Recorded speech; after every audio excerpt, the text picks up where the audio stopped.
الله الرحمن الرحیم.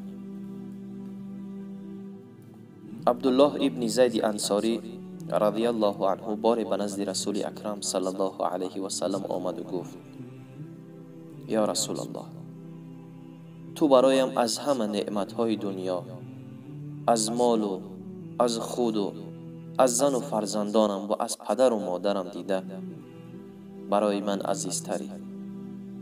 گر نعمت دیدنی تو نمی بود، مرگ را بهتر و اولاتر می شمردم برای خود. این سخنان را گفت و با شدت گریه کرد. آنگاه رسول خدا صلی الله علیه و سلم از او سبب این گریه اش را پرسید. او گفت: ای رسول خدا صلی الله علیه و سلم، من به فکر آن افتادم که روز البته ما و شما و همه وفات خواهیم کرد. پس شما در جنت الفردوس میان پیامبران خواهید بود.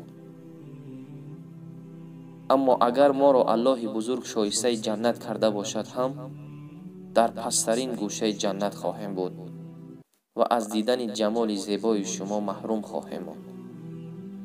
ای رسول خدا صلی الله علیه و سلم، از همین سبب است که من گریه میکنم. دریای رحمت رسول اکرم صلی الله علیه و سلم این سخنان را بشنید و خاموش ماند.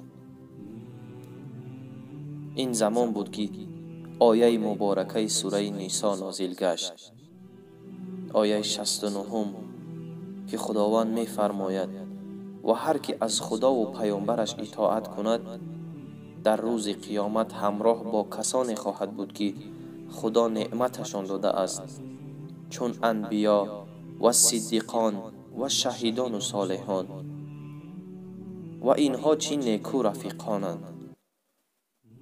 از بین مدت بگذشت و یک روز عبدالله ابن زید انصاری رضی الله عنه در باغش مشغول کار بود. پسرش دویده آمد و زمانی که با مشکلی نفس میکشید خبر مرگ رسول خدا صلی الله علیه و سلم را آورد. با شنیدن این خبر یکی از بهترین اصحاب دست دعا و تضرع به سوی خداوند برداشت که: الها، نعمت بینایی را از من بگیر تا پس از مرگ حبیبت صلی الله علیه و سلم دیگر این چشمان کسی را نبینند. خداوند دعای او را مستجاب نمود و عبدالله ابن زید نابینا گشت.